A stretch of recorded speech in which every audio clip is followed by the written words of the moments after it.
Εδώ και θα ήθελα να σας πω ότι όσοι χρειαστείτε ακουστικά για διερμηνία υπάρχουν έξω και μπορείτε να πάρετε και από τα αγγλικά στα ελληνικά και από τα ελληνικά στα αγγλικά για ό,τι χρειαστείτε αν είστε από ελληνικό ή ξένο μέσο. Θα ξεκινήσουμε με εισαγωγικές τοποθετήσεις για την Κοινή Συνέντευξη Τύπου των Γιάννη Βαρουφάκη, Corbyn Ece Temelkuran, μελών της Προοδευτικής Διεθνούς, στο πλαίσιο ακριβώς της συνέντευξης τύπου για τη διακήρυξη της Αθήνας για το νέο κίνημα των αδεσμεύτων. Ξεκινάμε λοιπόν αμέσως τώρα, εάν δεν υπάρχει κάποιος ο οποίος θέλει να λάβει τα σχετικά ακουστικά, με τον γραμματέα του Μέρα 25, συνειδητή του DM25 και της Προοδευτικής Διεθνούς, Γιάννη Βαρουφάκη. Ευχαριστώ. Ευχαριστώ πολύ, Μιχάλη. Ευχαριστούμε, κυρίες και κύριοι, δημοσιογράφοι, μέλη της ΕΣΗΕΑ για τη φιλοξενία στον χώρο και για την παρουσία σας εδώ απόψε, σήμερα το πρωί, θα πρέπει να πω. Αν και δεν χρειάζονται συστάσεις, επιτρέψτε μου να σας συστήσω στους καλεσμένους του Μέρα 25, στην Ece Temelkuran και στον Corbyn, που απόψε στις 7.30 ώρα στο αμφιθέατρο του ελληνικού κόσμου θα μιλήσουν στο συνέδριό μας σε ανοιχτή συγκέντρωση, το οποίο σημαίνει ότι είστε όλες και όλοι, είναι όλοι και όλοι ευπρόσδεκτοι. Σήμερα, οι τρεις μας, εδώ, είμαστε με την ιδιότητα των μελών του Συμβουλίου της Προοδευτικής Διεθνούς, του Progressive International, που πρωτοειδρύσαμε, αν θυμάστε, με τον Bernie Sanders στο Vermont το Νοέμβριο του 2018, και η οποία Προοδευτική Διεθνής σήμερα πλέον, από τότε, απαρτίζεται από οργανώσεις, συνδικάτα και κόμματα, των οποίων τα μέλη πλέον έχουν ξεπεράσει τη τελευταία καταγραφή τα 210 εκατομμύρια μέλη. Εκ μέρους λοιπόν της Προοδευτικής Διεθνούς, του DM25 και του Μέρα 25, και εν μέσω ενός πανευρωπαϊκού πολέμου με παγκόσμιες καταστροφικές συνέπειες, με τη λογική να είναι ένα από τα πρώτα θύματα του πολέμου, καταθέτουμε σήμερα, οι τρεις μας, εκ μέρους της Προοδευτικής Διεθνούς, καταθέτουμε στο διεθνή δημόσιο διάλογο την διακήρυξη της Αθήνας. Θα την αναγνώσω και μετά θα δώσω το λόγο στην Ece και στον Jeremy. Κατόπιν θα δεχτούμε ερωτήσεις σας. Ο πόλεμος εναντίον της Ουκρανίας απαιτεί στήριξη των θυμάτων κάθε πολέμου, καθώς και ένα νέο κίνημα αδεσμεύτων. Είμαστε στο πλευρό του Ουκρανικού λαού, όπως είμαστε στο πλευρό κάθε λαού που υποφέρει από εισβολή, ξεριζωμό και κατοχή. Απαιτούμε την άμεση κατάπαυση του πυρός, την απόσυρση των ρωσικών στρατευμάτων, καθώς και μια περιεκτική συμφωνία ειρήνευσης που θα εγγυώνται η Ευρωπαϊκή Ένωση, οι Ηνωμένες Πολιτείες και η Ρωσία στο πλαίσιο του Οργανισμού Ηνωμένων Εθνών. Συνιστούμε το σεβασμό του διεθνούς δικαίου για τους πρόσφυγες, των οποίων τα δικαιώματα, ιδίως εκείνα που αφορούν με τη φιλοξενία τους, με την παροχή προς αυτούς ενός ασφαλούς περιβάλλοντος, πρέπει να γίνονται σεβαστά αυτά τα δικαιώματα, πάντοτε και ανεξάρτητα από εθνότητα, θρησκεία και οποιοδήποτε άλλο χαρακτηριστικό. Απορρίπτουμε τη διαίρεση της υφηλίου σε ανταγωνιστικά μπλοκ, τα οποία επενδύουν στον αχαλήνετο μιλιταρισμό, σε υπερσύγχρονα όπλα μαζικής καταστροφής και σε έναν νέο ψυχρό πόλεμο. Πιστεύουμε ότι η βιώσιμη ειρήνη απαιτεί την αντικατάσταση όλων των στρατιωτικών μπλοκ από ένα διεθνές σύστημα ασφάλειας. Ένα διεθνές σύστημα ασφάλειας το οποίο αποκλιμακώνει τις εντάσεις, επεκτείνει τις ελευθερίες, αντιμετωπίσει τη φτώχεια, περιορίζει την εκμετάλλευση, προωθεί την περιβαλλοντολογική και κοινωνική δικαιοσύνη και τερματίζει την επικυριαρχία της μιας χώρας πάνω στην άλλη. Με αυτές τις σκέψεις κατά νου, καλούμε όλες και όλους τους δημοκράτες της Ιφιλίου να ενώσουμε τις δυνάμεις μας σε ένα νέο κίνημα αδεσμεύτων. Θεωρούμε ότι η συμπόρευση αδέσμευτων, δημοκρατικών, κυρίαρχων κρατών είναι ο μοναδικός δρόμος τη βιώσιμη ειρήνη και προς έναν κόσμο ικανό να αποτρέψει την κλιματική καταστροφή και να κληροδοτήσει στην επόμενη γενιά πραγματική ευκαιρία δημιουργίας των συνθηκών για την παγκόσμια ειρήνη και ευημερία. Σας ευχαριστώ. Ο λόγος στην Ece Temelkuran.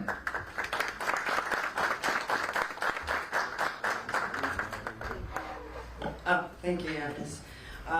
Although we are here for war, I cannot help but smile because it is amazing to be back in Athens on the shore of Mare Nostrum. So thank you for coming, and thank you being part of this historic moment that we are calling the world to a new non-aligned moment. The wars do not happen overnight. They don't start immediately. They first normalize the idea of war around them. And this is what we are seeing today all around Europe. I'm coming from Hamburg, where everywhere is painted in blue and yellow. And every weekend there is a so-called peace demonstration.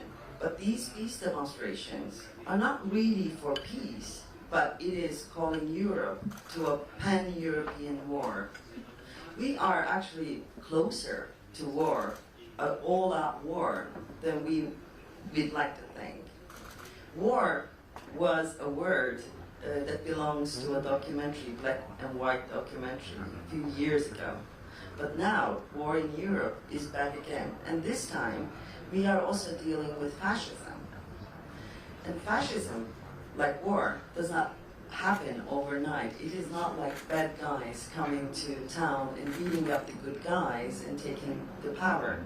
It begins by normalizing the ugly and the wrong and also the evil. So we are there now. And one of the most dangerous facts about today is the non-challenge of the international institutions and the proud shamelessness of authoritarian leaders. We don't have much to depend on. What we have is each other. Everybody's asking for hope nowadays, but when there is no hope, there is our determination to come together, to speak the truth, and to defend justice and human dignity. This is where we are, and I am proud to be part of this Athens Declaration, calling the world to sanity above anything else. Thank you very much.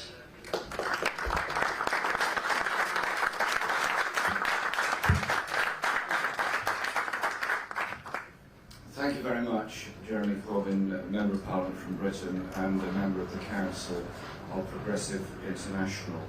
And it's an absolute pleasure to be here in Athens, and thank you very much for coming and for inviting me. The situation facing the world at the present time is dire and grim.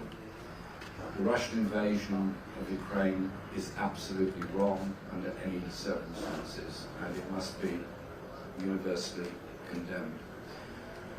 The victims of war are the people of Ukraine in this occasion, of which more than 4 million have now sought exile elsewhere. And they are being, by and large, supported and welcomed in all the neighbouring European countries that they've gone to. There are some that are more welcoming than others, but there is generally a lot of support for Ukrainian refugees, and that is absolutely right, and it's a human instinct to reach out and support them. Sadly, the same human instinct and support has not been given to refugees from the 20-year occupation of Afghanistan, now the world's poorest country, with the greatest level of devastation, the greatest level of food insecurity, any more than the victims of the wars in Syria, in Libya, in Yemen, or the occupation of Palestine and other places have not been given the support and welcome they deserve across Europe.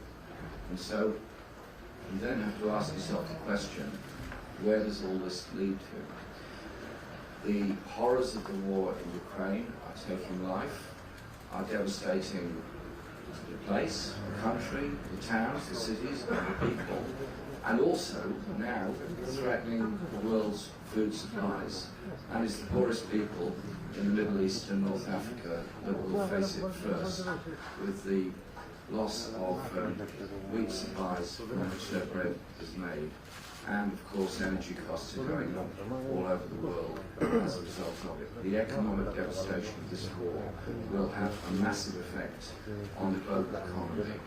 And because of the inequality of the global economy, it's the poorest people in the poorest countries that will suffer the most, followed by the poorest people in the richest countries. The last people to suffer will be the very richest people in the very richest countries of the world. My question is to the institutions.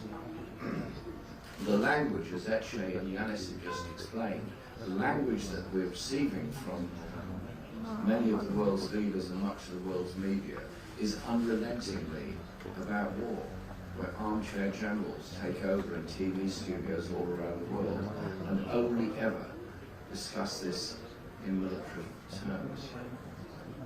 Why did the UN take so long before Antonio Guterres even went to Moscow and to Kiev?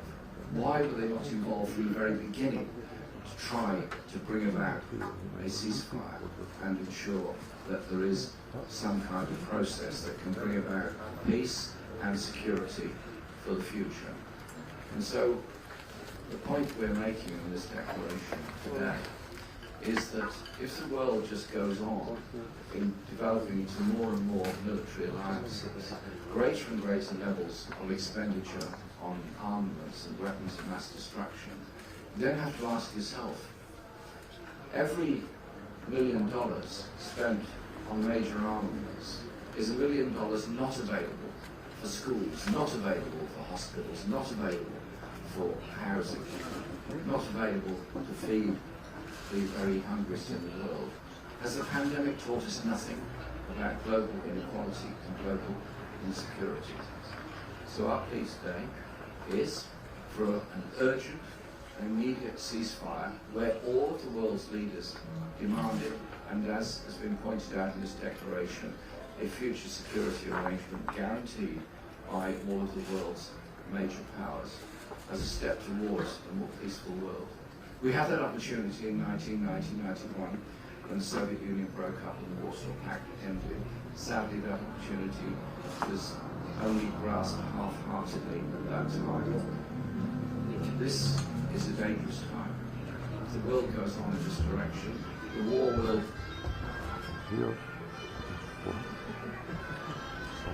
It's a wonderful tune. I admire the selection of the tune. And so, we are internationalists. And so, I thank you all for coming, and I hope you will understand the thoughts and process behind this. And this weekend is the Congress of the Progressive International, which encompasses people, a pretty broad range of issues in a very broad range of countries, from Latin America to Europe, to South Asia to Africa. And our whole purpose is to look at the way we need to build an environmentally sustainable world, an economically sustainable world, but above all, a world of peace. There are 40 wars going on around the world at the present time. The one that gets the most publicity is Ukraine, but there are many others. At last, there's been a ceasefire in Yemen. I welcome that. I hope that ceasefire is permanent, and I hope that leads to a longer-term peace arrangement across the whole of the Middle East. But I'm cautious in my optimism on that, because there are people who have never known peace. The Palestinian people have never known peace all of their lives. And the death of Shireen, one of your colleagues, a brilliant, wonderful journalist, shot in the head because she was trying to find out the truth of what was happening to Palestinian people. That is the danger that good journalists sadly face all the time. Our purpose is to bring about here today a voice for peace, and it's an absolute pleasure to be in the wonderful city of Athens. Thank you very much.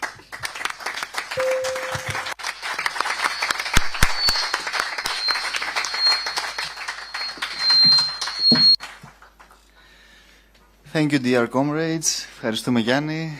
Να περάσουμε τώρα στις ερωτήσεις σας. Και ξαναλέω ότι αν χρειάζεται κάποιος διερμηνία, μπορεί να περάσει έξω να πάρει τα σχετικά ακουστικά.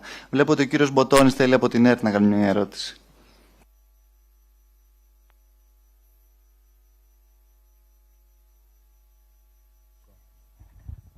Ευχαριστώ. Κύριε Γραμματέα, κύριε Κόρμπιν, ήθελα να ρωτήσω το εξής. Χθες στην ομιλία στην οποία και παρακολούθησα, το βράδυ, είπατε, έχετε από τα 7 σημεία μέσα στην εξωτερική πολιτική, αδέσμευτη, ανεξάρτητη εξωτερική πολιτική. Αυτή φαντάζομαι δεν υπάρχει σήμερα, γι' αυτό και δεν ψηφίσατε και την αμυντική συμφωνία χθες στη Βουλή. Δεν χρειάζεται αυτή η συμφωνία? Είναι αχρίαστη? Κινείται στα πλαίσια και στα όρια εκτός από τα όρια τα οποία εσείς θέτετε αυτή τη στιγμή? Ευχαριστώ. Μακάρι αυτή η συμφωνία να ήταν αχρίαστη. Χρειάζεται σε έξαρση μιλιταρισμό των ΗΠΑ, χρειάζεται σε εκείνους που θέλουν την Ελλάδα ακόμα πιο εξαρτημένη, ακόμα πιο ανασφαλή, γιατί μην ξεχνάμε ότι η κυβέρνηση ΣΥΡΙΖΑ και σήμερα η κυβέρνηση Νέα Δημοκρατία έβαλαν την Αλεξανδρούπολη στο στόχαστρο πυρηνικών ανταλλαγών, χωρίς να μας εξασφαλίσουν την ασφάλειά μας εξ Ανατολών, χωρίς να δημιουργήσουν οποιαδήποτε συγκυρία που να προωθεί την ειρήνη στο Αιγαίο, στην Ανατολική Μεσόγειο, στην περιοχή μας. Οπότε, επιτρέψτε να χαρακτηρίσω τη συμφωνία αυτή, είναι αρνητική. Κάνει κακό. Δεν είναι ότι δεν κάνει καλό. Είναι ότι αυξάνει την ανασφάλεια, τις εντάσεις, αποτελεί μέρος της κλιμάκωσης ενός πολεμοχαρούς ΝΑΤΟ, το οποίο βρήκε ευκαιρία από την εγκληματική εισβολή του Πούτιν στην Ουκρανία να βρει ρόλο. Ένα ΝΑΤΟ που πριν μερικά χρόνια δεν είχε ρόλο, όπως θυμάστε, και έψαχνε να βρει, τώρα τον βρήκε. Η χώρα μας δεν πρέπει να γίνει πάλι πεδίο βολής φτηνό, όπου να ασκούνται βρίζοντας ξένοι φαντάροι, όπως έλεγε για το τραγούδι του αξέχαστου Θάνου Μικρούτσικου.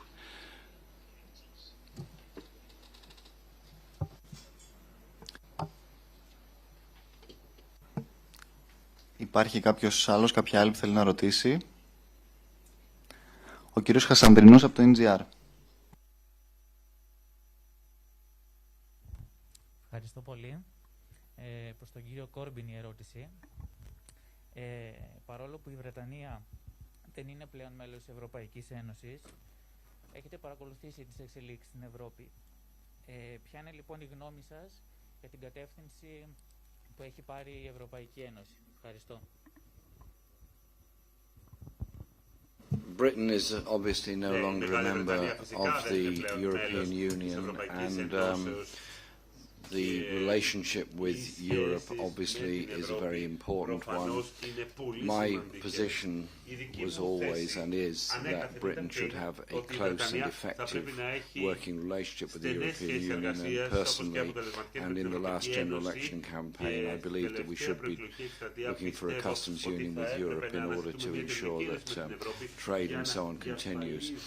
The direction that Europe is taking seems to be going well beyond being an economic and social bloc, and much more into a very close relationship with NATO, and much more of a military alignment. This came from the Lisbon summit onwards, and I think this is a matter of some regret, because what many of us had always wanted to try and achieve within the European Union was greater social cohesion across Europe, a European-wide minimum wage, and an economic strategy that didn't punish countries in the way that Greece was so grotesquely punished both by the European Central Bank and by the EU itself.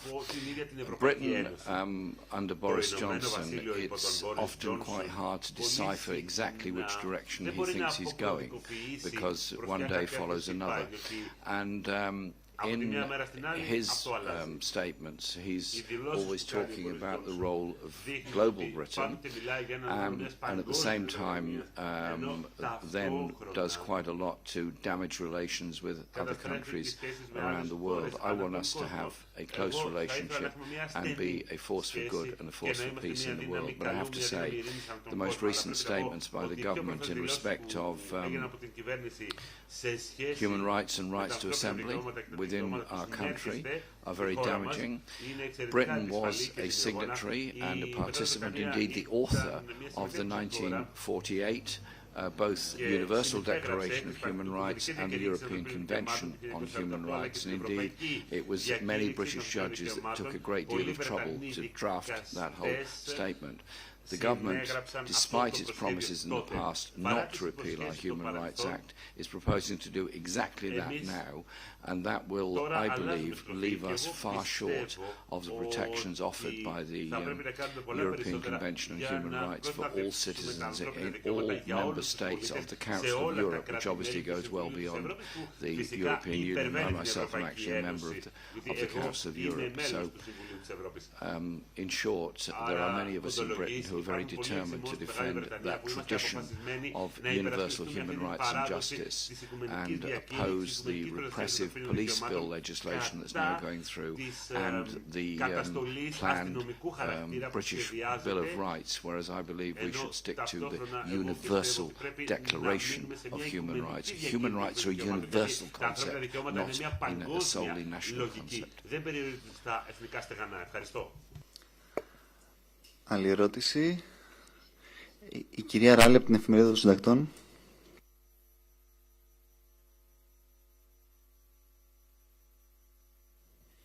Καλημέρα και από μένα. Η ερώτηση είναι για όποιον θέλει να απαντήσει. Θα ήθελα από όλους ένα σχόλιο βασικά. Κύριε Κόρμπιν, δεν είστε πρωθυπουργός. Κύριε Βαρουφάκη, ούτε κι εσείς. Η Ece Temelkuran δεν μπορεί να γράψει ελεύθερα στην Τουρκία.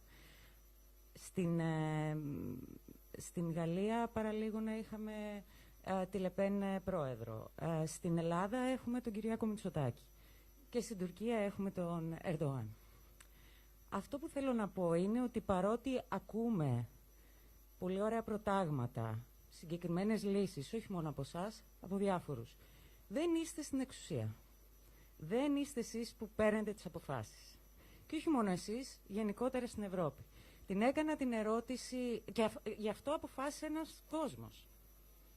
Ευρωπαίος, επί το προκειμένο. Και στην Τουρκία οι Τούρκοι πολίτες. Την ερώτηση την έκανα στην κυρία Temelkuran, αν δηλαδή έχει και η αριστερά μέρος αυτής της ευθύνης, και μου απάντησε ότι ας μην τα ρίχνουμε όλα στην αριστερά. Θα ήθελα να την ξανακάνω αυτήν την ερώτηση και στους άλλους δύο. Να τα ρίξουμε πού? Να στρέψουμε το φάκο και στους ίδιους πολίτες? Είναι τόσο εύκολο να κινηθούν προς τη μία ή την άλλη κατεύθυνση ανάλογα με τα δικά τους συμφέροντα? Είναι τόσο εγωιστές? Γίνεται κάποιο άλλο λάθος? Γιατί το 2022 χρειάζεται να κάνω αυτήν την ερώτηση? Ευχαριστώ πολύ.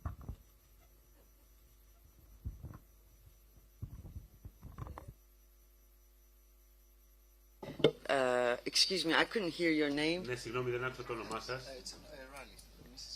Miss Raleigh, thank you for this question. Now you fired me up. Ωραία, τώρα με αποστομώσατε. It is extremely important what you ask, because you are asking why are we doing this, and obviously you are not very far away from those proposals. Obviously you are not really opposing these proposals of peace, justice and dignity, human dignity.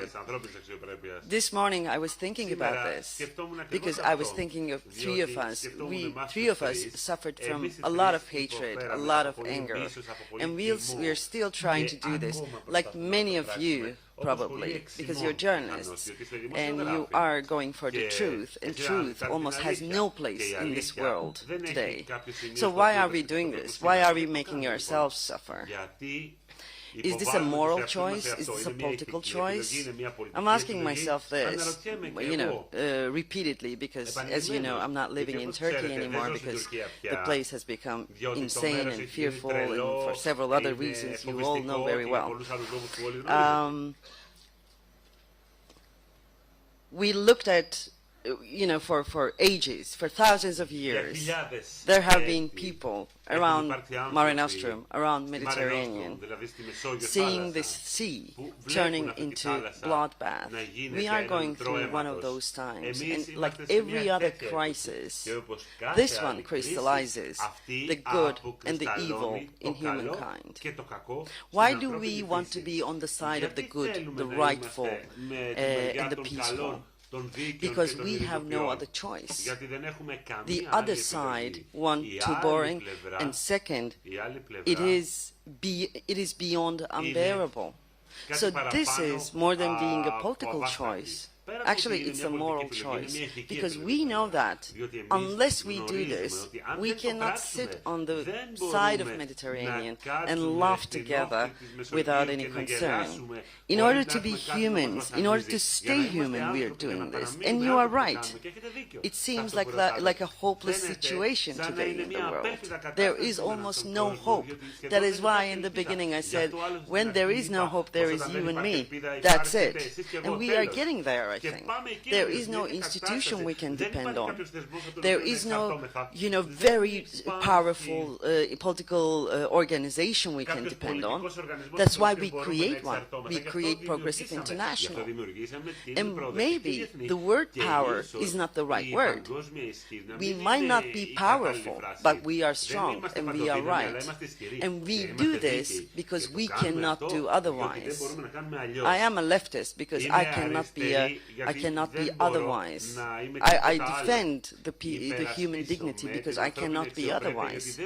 That is as simple as that. And I think we have to see this, and we are getting very close to that turning point that we will have to make our stance very clear. Which side are you on? Because crises do not let people to be ambivalent, to be in between.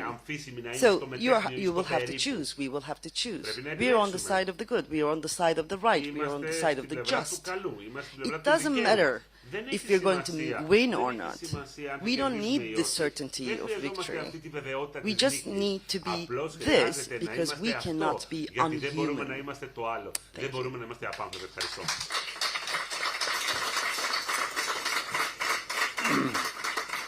Thank you very much for your question. It sounded almost like a counsel of despair. It shouldn't be. Yeah, there are election results that I don't like. I didn't like the one in Britain in 2019. I didn't like the one in 2017. I liked it a bit better than the one in 2019, but it still wasn't 100% for me, okay? Does that mean I shut up shop and go away and say not another word for 5 years and allow somebody to dictate what we think and what we say and what we do? No. You fight back. You fight back on the side of justice, on the side of peace, on the side of hope. And you fight back with the next generation, the young generation, that are going through the stress of debt, poverty, insecurity, expensive housing, lack of job opportunities. The young generation that are losing out so badly because of COVID, because of the war that's going on, and because of the way in which the global economy is being restructured before our very eyes in favour of the oligarchs and the most powerful people on the face of the earth. There's a redistribution of power and wealth at the moment. It's all going in the wrong direction. Except in those countries that have, because of popular movements, taken a different path. Those in Latin America. that have taken and are taking a different path. And those very successful social movements, such as the farmers' movement in India, which despite all that's been said about it, has actually achieved a phenomenal success on behalf of those kind of communities. And so politics is about campaigning, is about justice, is about hope. And what Progressive International does is try and bring people together. But we also stand by people who speak up for all of us. So we stand by those journalists that have risked and lost everything, have been killed in many countries around the world because they've stood up and spoken the truth. And we also stand by Julian Assange, who has told us the truth about so much around the world and is now threatened with removal to the United States, where he would get a prison sentence of 176 years in a maximum security jail. So our voice is a collective voice for peace, for justice and for human rights. Thank you very much.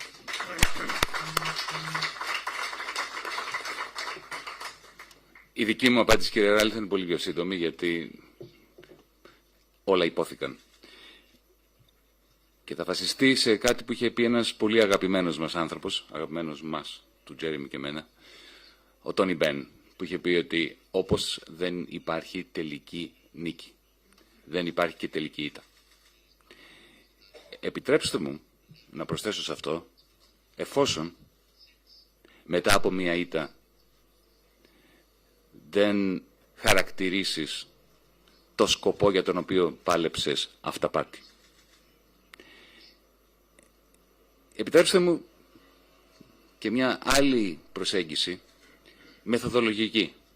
Το ερώτημά σας, εύλογο, και χαίρομαι που το καταθέσατε στο διάλογο, παρόλα αυτά εμπεριέχει μια θεωρία της ιστορίας, η οποία δεν με βρίσκει σύμφωνο.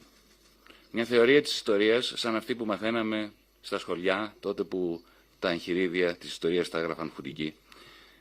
Η ιστορία που γράφουν οι νικητές. Την ιστορία, ναι, μπορεί να τη γράφουν οι νικητές, αλλά η ιστορία διαμορφώνεται όχι μόνο από νίκες, αλλά και από σημαντικές ήττες. Αυτή εδώ η πατρίδα μας διαμορφώθηκε και έγινε αυτό που έγινε μέσα από σοβαρότατες ήττες. Δεν θα ήταν αυτό που είναι σήμερα, δεν θα είχαμε τις ποιότητες που έχουμε σήμερα, δεν είχαμε τη μικρασιατική καταστροφή που μπόλιασαν αυτόν τον τόπο με εκατοντάδες χιλιάδες, εκατομμύρια ανθρώπους από την Τουρκία. Δεν θα ήμασταν αυτό που είμαστε, αντιφασίστες, αν δεν είχαμε περάσει την ήττα της κατοχής και του εμφυλίου. Δεν θα είχαμε συνειδητοποιήσει τι σημαίνει ιμπεριαλισμός, αν δεν είχαμε ζήσει στο πετσί μας την προδοσία του έπους του Πολυτεχνείου, την Κύπρο, όλες αυτές τις ήττες. Η ιστορία πλάθεται τόσο από νίκες όσο και από ήττες. Σημασία έχει να δίνεις τον καλό τον αγώνα, να μην χαρακτηρίζεις το σκοπό σου αυταπάτη και σε τελική ανάλυση να το κάνεις πάντοτε με το μυαλό σε όλα τα δισεκατομμύρια των ανθρώπων εκεί έξω, σε μια διεθνιστική βάση που δίνουν τον ίδιο αγώνα με σένα. Όταν ξεκινήσαμε την προοδευτική διεθνή, ήμασταν 3 άνθρωποι. Κυριολεκτικά 3 άνθρωποι, μετρημένοι. Σήμερα είμαστε πάνω από 210 εκατομμύρια. Μπορεί να χάσουμε.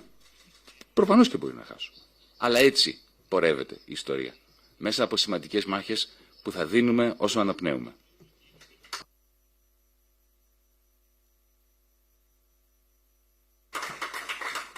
Να περάσω πρώτα στην κυρία Κλόκα από το Πρεζένσα που έχει σηκώσει πρώτο το χέρι της και θα πάμε και στους άλλους.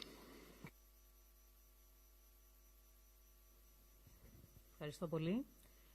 Ως πρακτορείο για την ειρήνη και τη μη βία, διεθνές Πρεζένσα, θα θέλαμε να χαιρετήσουμε μια τέτοια προσπάθεια που πάει προς την κατεύθυνση της ειρήνης και της μη βίας. Η ερώτησή μας είναι η εξής, εκ μέρους κιόλας των διεθνών συντακτών που συζητήσαμε για τη σημερινή συνάντηση. Δεδομένου ότι η κοινοβουλευτική δημοκρατία περνά μια κρίση, την οποία την έχουμε βιώσει όλες και όλοι, παγκοσμίως κιόλας θα έλεγα, όπου υπάρχει, αναδεικνύεται ή θα έπρεπε να αναδεικνύεται, όπως είπε και ο κύριος Κόρμπιν πριν, ο ρόλος των κοινωνικών κινημάτων. Όχι απέναντι στις προοδευτικές δυνάμεις, τις πολιτικές του κάθε τόπου, αλλά μαζί. Η ερώτηση που θέλω να κάνω είναι τι νομίζετε ότι θα μπορούσαν τα φιλελληνικά κινήματα και τα προοδευτικά κινήματα αυτή την περίοδο να κάνουν, έτσι ώστε να επανέλθει η συζήτηση και η διαπραγματεύση σοβαρά στο θέμα της ρωσικής εισβολής στην Ουκρανία και, επειδή έχουμε μαζί μας την κυρία Τεμελκουράν, τι μπορούν να κάνουν τα προοδευτικά κινήματα της Ελλάδας και της Τουρκίας, ίσως και της Κύπρου, για να συζητήσουμε λίγο σε διαφορετική βάση τους μύθους που εδώ και τόσο καιρό μας θρέφουν για την έχθρα μεταξύ των δύο και ίσως και των τριών λαών. Ευχαριστώ.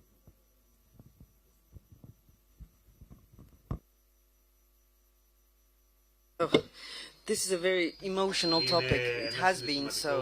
I'm from Izmir, Smyrna. So when I was growing up, when people were drinking ouzo, rakı, whatever you call it, after a while, when they drank enough, they were raising their glasses to the other side of the sea, which is here, Greece.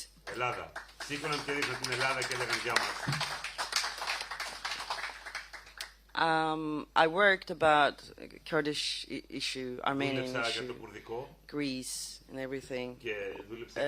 And I know that forgetting is a form of remembering. They remember.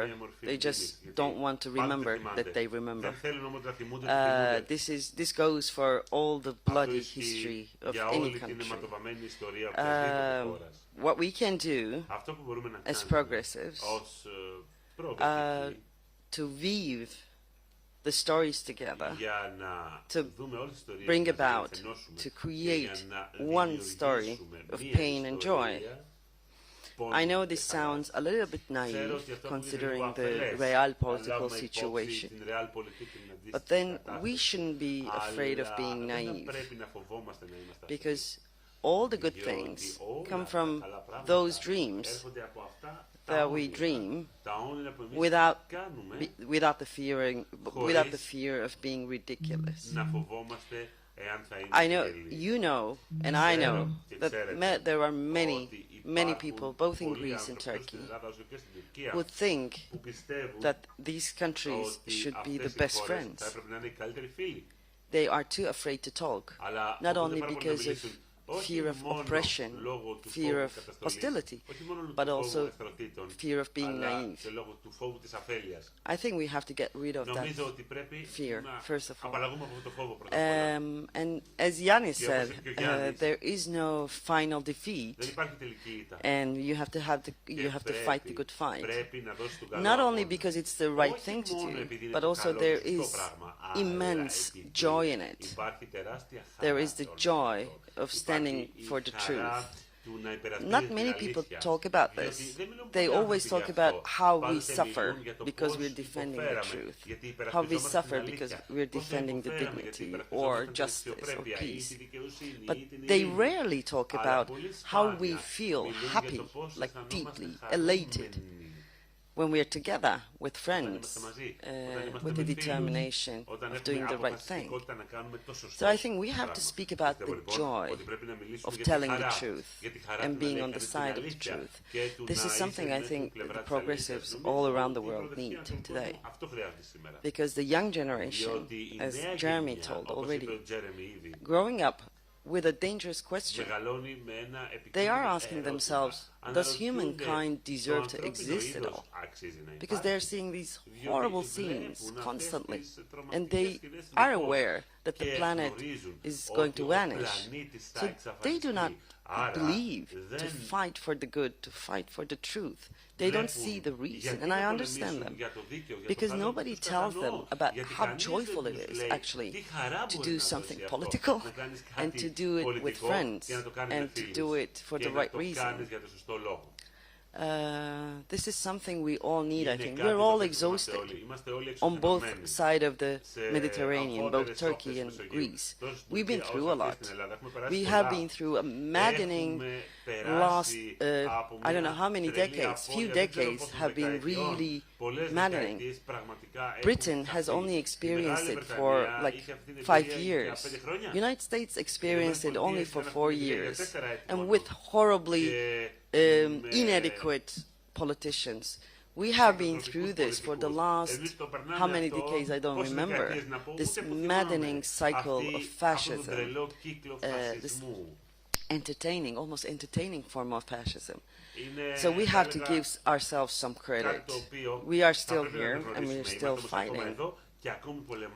And there's a big joy in this. I'm so happy to be here, for instance.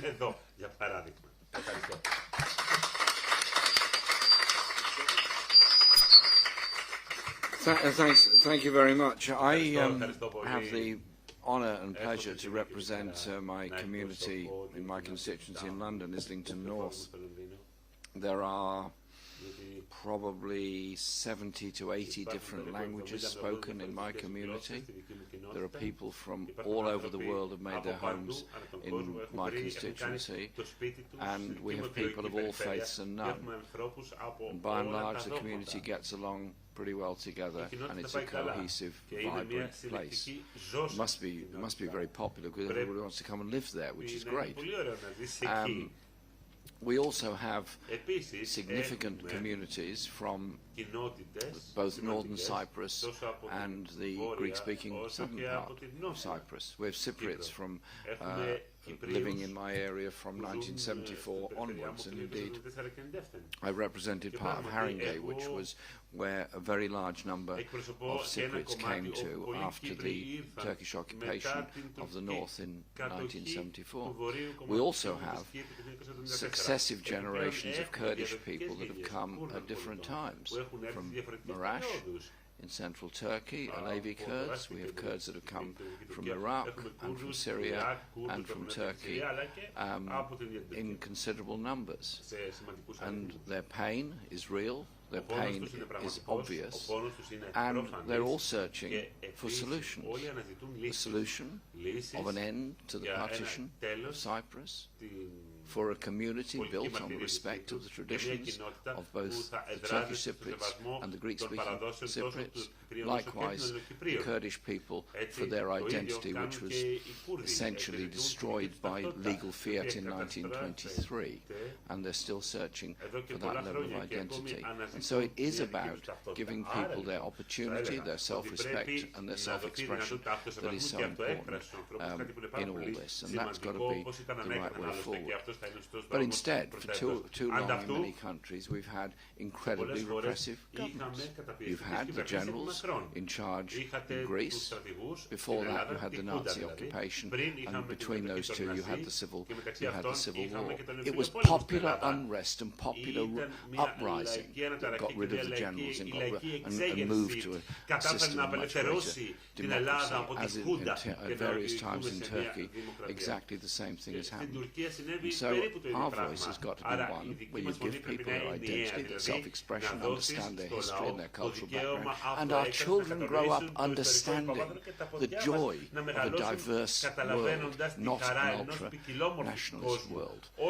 In the speech that I made yesterday to Aggressive International Summit, it's a virtual summit online, we deliberately gave the whole thing a dramatic headline, the end of the world. Originally it was because the conference was going to be held in Tierra del Fuego, which very much is the end of the world. It's the bit between Argentina, Chile and Antarctica.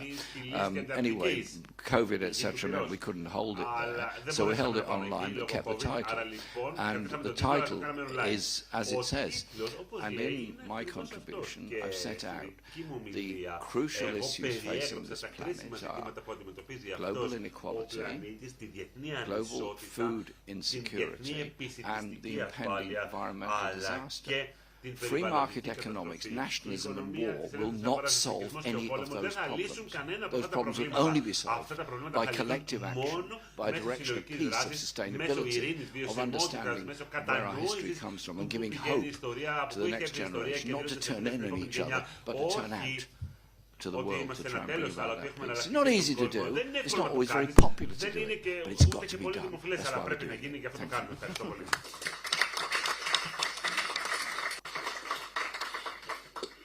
Όσο αφορά το πρώτο μέρος της ερώτησής σας, τι πρέπει να κάνουν τα κινήματα. Καταρχάς, στο ΜΕΡΑ25 εμείς δεν λέμε στα κινήματα τι να κάνουν, στόχος μας είναι να στηρίζουμε τα κινήματα. Αλλά αν με ρωτήσετε εμένα προσωπικά, δύο πράγματα. Πρώτον, αυτό που προσπαθούμε να κάνουμε στο DM25 από την ημέρα που ιδρυθήκαμε το Φλεβάρι του 2016 στο Βερολίνο. Διεθνική οργάνωση. Και θα δώσω ένα συγκεκριμένο παράδειγμα για να μην σας κουράσω. Χτες ανακοίνωσα μια σειρά από ψηφοφορίες που αφορούν ζητήματα, κέρια ζητήματα στρατηγικής του ΜΕΡΑ25. Έχουμε συνέδριο, αυτά αποφασίζουμε. Σε αυτές τις ψηφοφορίες δεν θα ψηφίσουν μόνο οι σύνεδροι, ούτε μόνο τα μέλη του ΜΕΡΑ25. Σε άλλα κόμματα έχουν αυτή τη διαμάχη για το αν θα πρέπει να είναι όλα τα μέλη, τα τελευταία μέλη. Εμείς έχουμε πάει πολύ μπροστά. Θα ψηφίσουν όλα τα μέλη του DM25. Δηλαδή Γερμανοί, Βρετανοί και Τούρκοι. Γιατί έχουμε στην Τουρκία DM25, έχουμε Τούρκους συνοδοιπόρους, Τούρκους συντρόφους και θα ψηφίσουν και εκείνοι για την πολιτική του ελληνικού μας κόμματος. Αυτό, ναι, είμαστε ένα μικρό κόμμα. Αλλά δείχνουμε το δρόμο για το τι σημαίνει διεθνική οργάνωση κινημάτων και κομμάτων. Πώς παντρεύεται ο διεθνισμός με την εθνική πολιτική σκηνή. Και το δεύτερο, για να κλείσω. Πρέπει να είμαστε ξεκάθαροι. Εμείς μιλάμε για νέο κίνημα αδεσμεύτων. Το να είσαι αδέσμευτος, το να υποστηρίζεις μία λύση για την Ουκρανία στη βάση της ουδετερότητας της Ουκρανίας, όπως η Αυστρία ήταν ουδέτερη στη διάρκεια του Δεύτερου Παγκοσμίου Πολέμου, του Ψυχρού Πολέμου. Δεν σημαίνει ότι είσαι ουδέτερος μεταξύ του εισβολέα και του λαού που δέχεται εισβολή. Δεν σημαίνει ότι κρατάς ίσες αποστάσεις μεταξύ του Πούτιν και των ανθρώπων που υπερασπίζονται τις αιστείες τους στην Ουκρανία.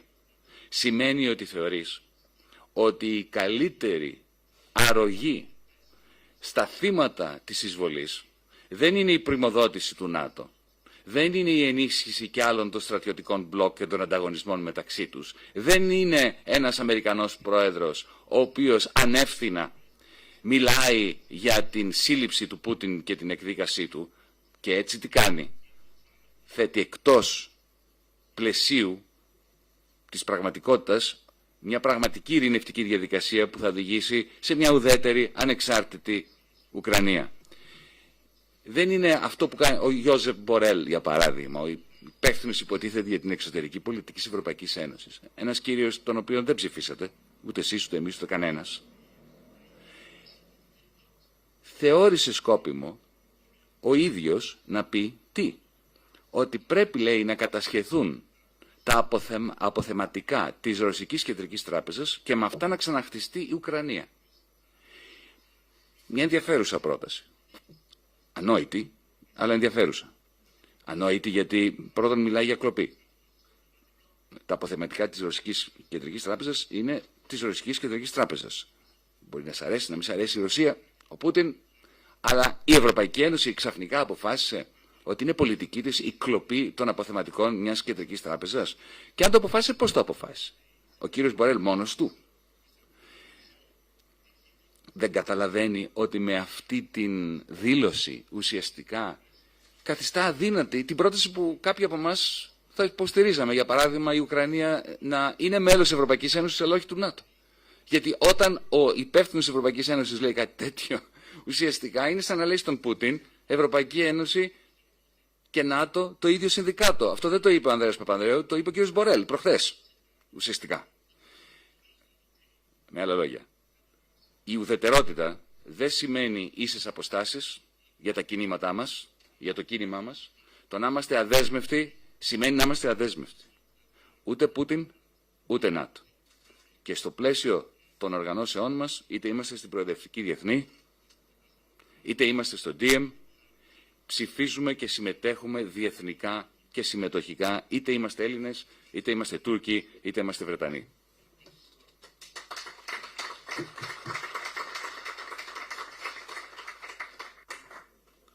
Ο κύριος Διονέλης και από την Εφημερίδα των Συντακτών, από την Κρήτη μας έρχεται. Καλημέρα. Ναι, και εγώ είμαι από την Εφημερίδα των Συντακτών. Είμαι ο ανταποκριτής στην Κρήτη για την Εφημερίδα των Συντακτών. Θέλω να σας... καταρχάς είναι μια πολύ θαραλέα πρόταση αυτή η πρόταση για την ίδρυση, την επανίδρυση ενός κινήματος των αδεσμεύτων. Μόνο που έχω την υποψία ότι έρχεται σε μια περίοδο που αντιθέτως οι πολίτες σε όλο τον πλανήτη έχουν μια φοβερή ανάγκη να νιώθουν δεσμευμένοι κάτω από ένα ισχυρό σχηματισμό. Θέλω να σας πω μια μικρή ιστορία από την Κρήτη, πολύ σύντομη. Όταν ψηφίστηκαν επί ΣΥΡΙΖΑ οι εξορίξεις περιμετρικά της Κρήτης, εξορίξεις πετρελαίου εννοώ, με τις εταιρείες ExxonMobil και Total και τα ελληνικά πετρέλαια, ψηφίστηκαν και στο Περιφερειακό Συμβούλιο του νησιού. Δηλαδή σήμερα είναι μια αλήθεια που μπορεί να υποθεί ότι η Κρήτη, η τοπική κοινωνία, η αυτοδιοίκηση θέλει τις εξορίξεις στο νησί.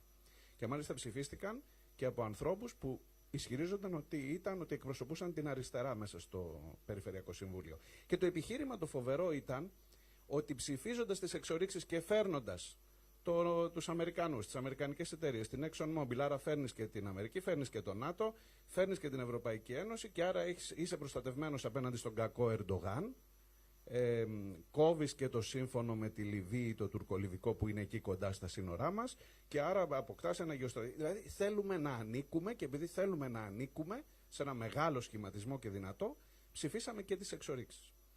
Πώς θα τον πείσετε αυτόν τον κόσμο ότι δεν χρειάζεται, ειδικά σε αυτό το σκηνικό το παγκόσμιο, ότι δεν χρειάζεται να ανήκει σε κάτι που είναι ισχυρό, τον προστατεύει και εγγυάται την ασφάλειά του.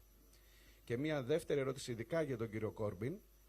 Σε αυτούς τους ισχυρούς που δεν πρέπει να ανήκουμε είναι η Ευρωπαϊκή Ένωση ή όχι?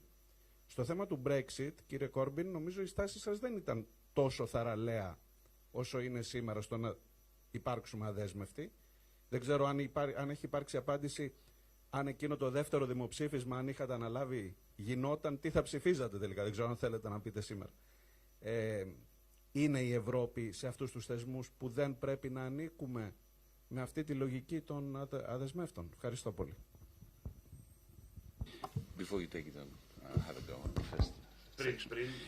Κύριε Διανέλη, οι πλειοψηφίες μπορεί να ασφάλουν. Γι' αυτό έχουμε δημοκρατία. Έτσι ώστε οι μικρές μειοψηφίες, οι αιρέσεις, να έχουν τη δυνατότητα να επιχειρηματολογήσουν στη βάση της λογικής και να αλλάξουν την άποψη της πλειοψηφίας. Πέραν τούτου, δεν είμαι καθόλου σίγουρος, ως κριτικός, έστω και ψευτοκριτικός κι εγώ, ότι οι Κρήτες συμφωνούν με τις εξορίξεις. Δεν είναι το ίδιο το Περιφερειακό Συμβούλιο με το λαό της Κρήτης. Γι' αυτό το ΜΕΡΑ25 πιστεύει ότι σε τέτοιου είδους κέρια ζητήματα πρέπει να έχουμε και περιφερειακά δημοψηφίσματα. Και το ΜΕΡΑ25 θα πρωτοστατήσει για να γίνει ένα τέτοιο δημοψήφισμα, στην περίπτωση τη συγκεκριμένη, γιατί θεωρώ ότι το Περιφερειακό Συμβούλιο το ίδιο, αν γνώριζε ότι ο λαός της Κρήτης θα έχει τη δυνατότητα να επιλέξει, νομίζω ότι με πολύ διαφορετικό τρόπο θα προσέγγιζαν τα διάφορα συμφέροντα που τους προσεγγίζουν για να ψηφίζουν με τον τρόπο που ψηφίζουν και ξέρετε πολύ καλά τι εννοώ. Όσο αφορά το ερώτημα, καλά, οι λαοί δεν θέλουν να ανήκουν κάπου. Κοιτάξτε, με το που ξεσπάει ο πόλεμος, με το που έρχονται τα σύννεφα του πολέμου να σκεπάσουν τις ψυχές μας, τον ουρανό μας, τις καρδιές μας. Το πρώτο θύμα είναι η αλήθεια, το δεύτερο θύμα είναι η λογική. Η ανασφάλεια τρέφει τον εθνικισμό, τρέφει τον μιλιταρισμό. Εκείνη ακριβώς τη στιγμή χρειάζεται ένα κίνημα σαν το δικό μας, με τη γλώσσα της λογικής, να εξηγήσει γιατί τα στρατιωτικά μπλοκ τα οποία σου υπόσχονται προστασία, όπως μια μαφία, είναι αυτά τα οποία ευθύνονται για την ανασφάλειά σου. Μέσα από το δρόμο της λογικής και του διαλόγου, εμείς σε αυτή τη συγκυρία που η λογική είναι μαζί με την αλήθεια τα βασικά θύματα του πολέμου, κάνουμε αυτό που πρέπει να γίνει για να δώσουμε στους ανθρώπους το κουράγιο που χρειάζονται να απελευθερωθούν από την ιδέα ότι αυτή τη στιγμή ένα ΝΑΤΟ τους προστατεύει.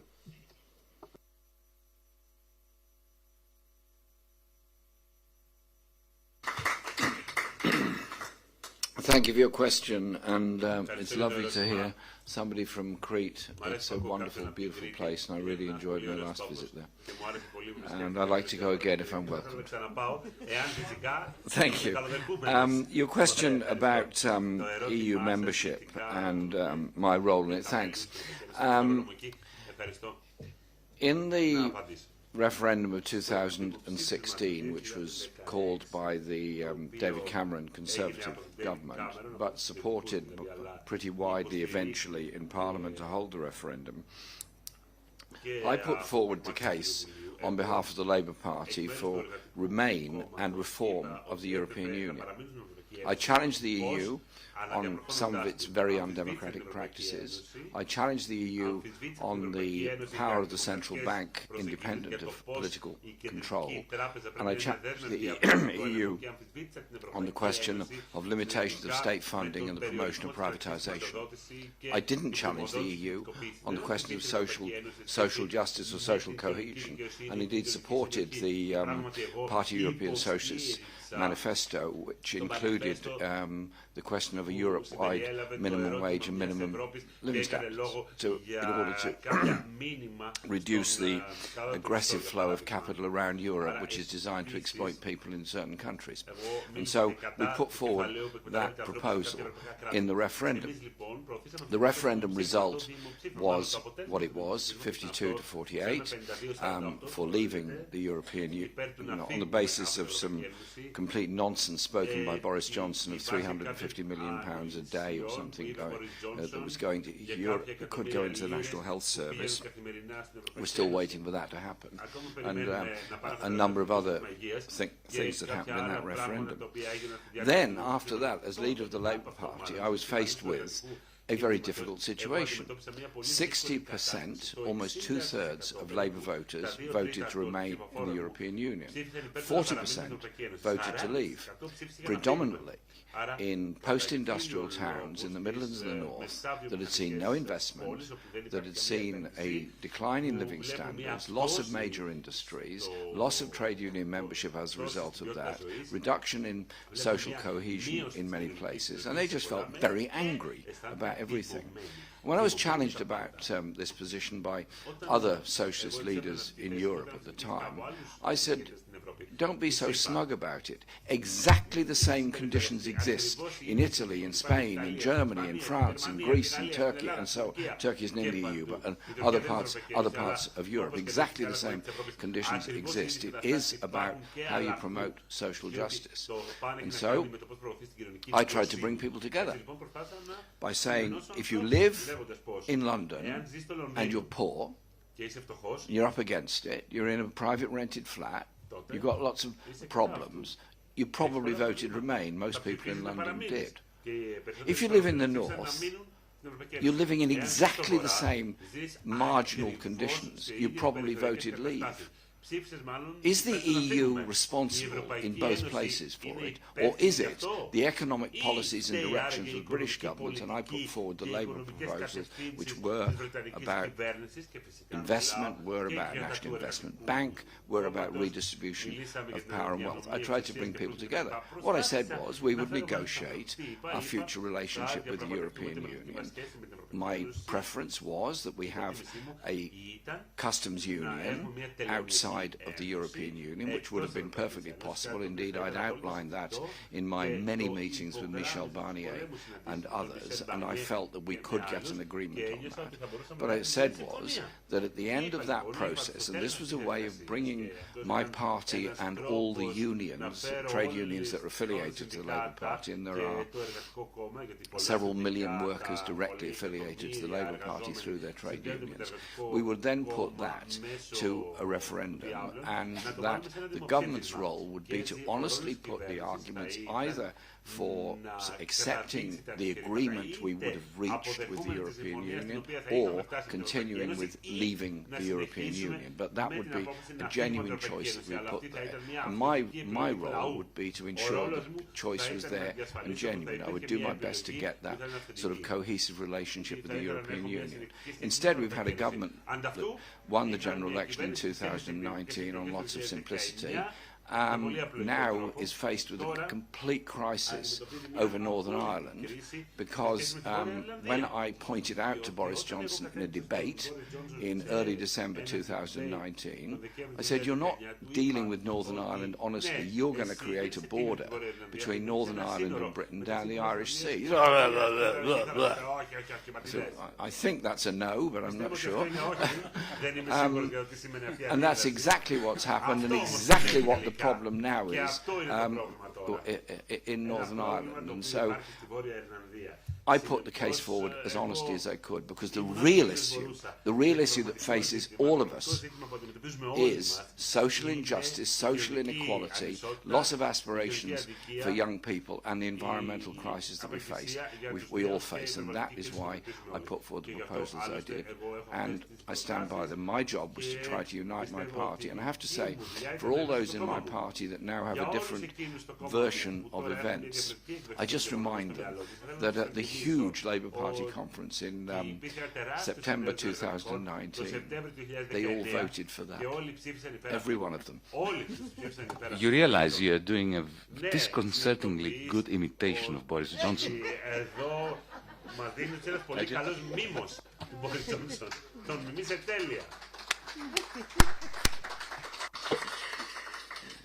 Thank you for the question. I think the story of Crete that you just told applies to what we are doing here today as well, in terms of non-aligned movement. This is the second time the word power came up today. It is an important word. And what you are asking has an assumption in it.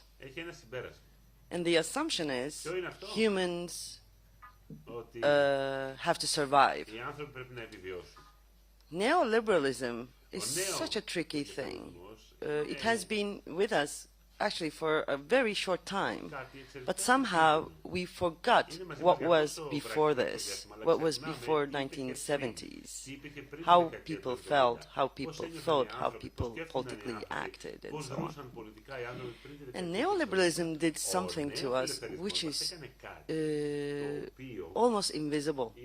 It made us believe that human story is no different than a carnivorous documentary. It is a dog-eat-dog story.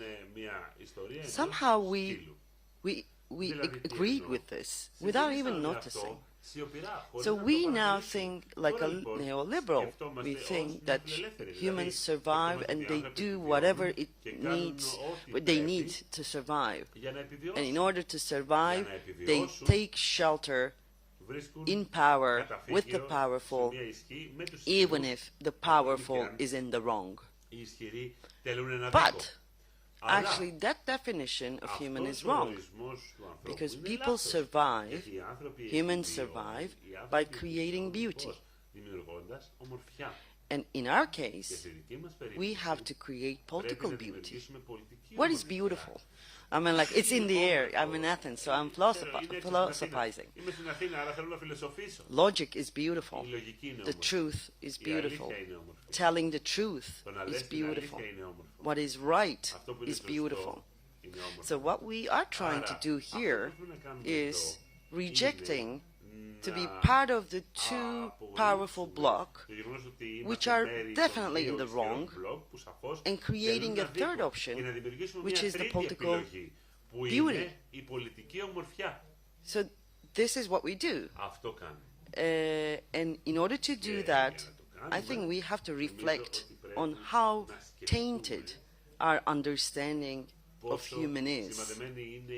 Because if our first reaction to such propositions is that they are naive, that they are not rational, that they are not possible, we are actually, without even noticing, taking side with the wrong. And we are doing this while trying to survive. So I think we have to reflect on what we want to do, not what is possible. We have to concentrate on what is right rather than what is impossible. And yeah, that's it. Αυτό μου ευχαριστώ.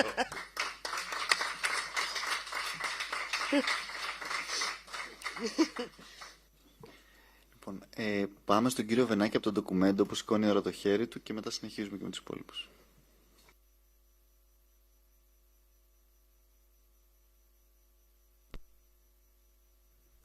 «67 χρόνια μετά το συνέδριο του Μπαντούγκ, ξεκινάτε ένα νέο κίνημα δεσμεύτων.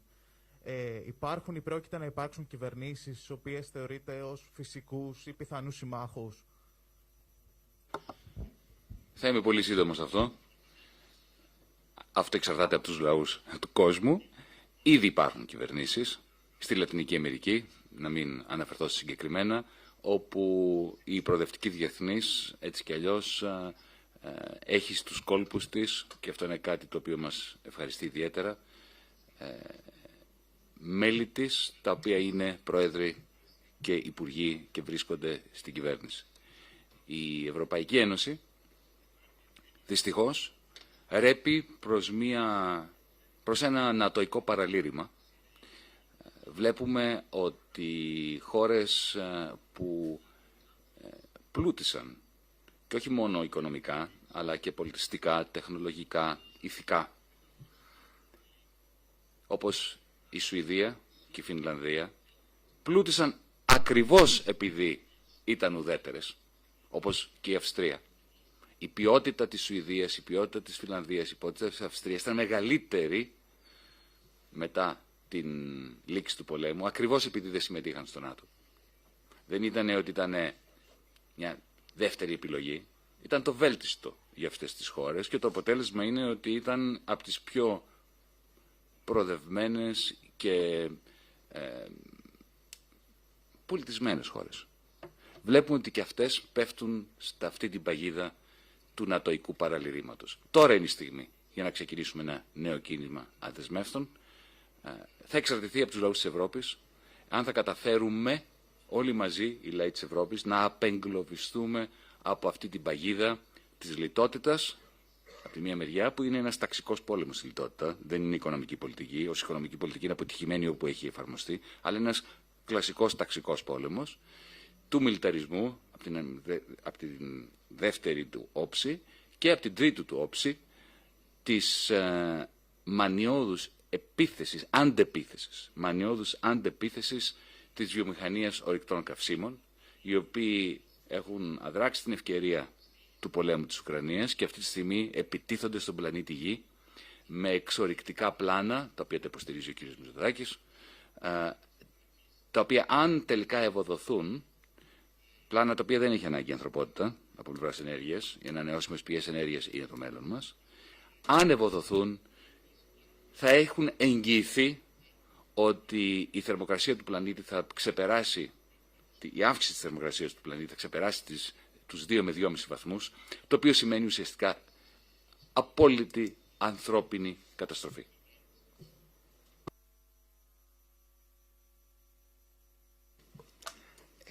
Πάμε τώρα επίσης πίσω στον κύριο Μόσχο από το Music που ώρα ζητάει το χέρι του και μετά θα πάμε στον κύριο Παπαγιάννη από την Αυγή και στην κυρία Κλεφτόγεννη.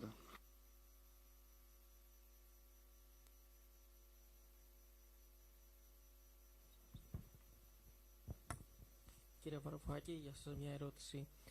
Θα ήθελα να ρωτήσω σχετικά με την απόφαση της κυβέρνησης να στείλει πολεμικό υλικό ως προς τους χειρισμούς. Τι πιστεύετε ότι κάναμε λάθος, τι έγινε λάθος, τι θα έπρεπε να έχει γίνει κατά την άποψή σας και κατά επέκταση στο μέλλον, αν χρειαστεί να πάρουμε μια αντίστοιχη απόφαση, πώς θα πρέπει να ενεργήσουμε.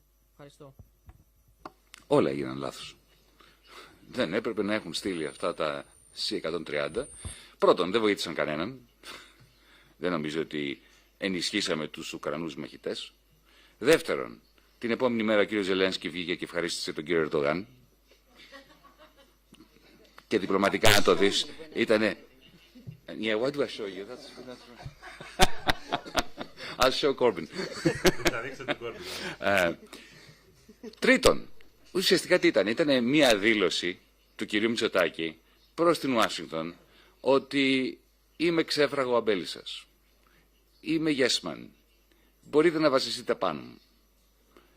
Το οποίο δεν θα μας αφορούσε αν δεν καθιστούσε την Ελλάδα πιο ανασφαλή, ιδίως στην Αλεξανδρούπολη και τη Σούδα, γνωρίζετε γιατί, και αν δεν έβαζε τον ελληνικό λαό μέσα σε μια παγίδα κλιμάκωσης των εντάσεων στην περιοχή και του πολέμου στην Ουκρανία. Γιατί αυτή τη στιγμή, κοιτάξτε, θα είμαι ειλικρινής μαζί σας, πέραν κομματικής γραμμής. Εάν ένας στρατός εισβολής έμπαινε στο χωριό μου, στην πόλη μου, στην Αίγινα, εδώ στην Αθήνα, και κάναμε παλαϊκή αντίσταση και παίρναμε καλάσνικοφ, παίρναμε μαχαίρια, παίρναμε τσουγκράνες, ό,τι βρίσκαμε, θα ήθελα και εμένα να μου στείλουν όπλα. Αυτό είναι απολύτως φυσιολογικό.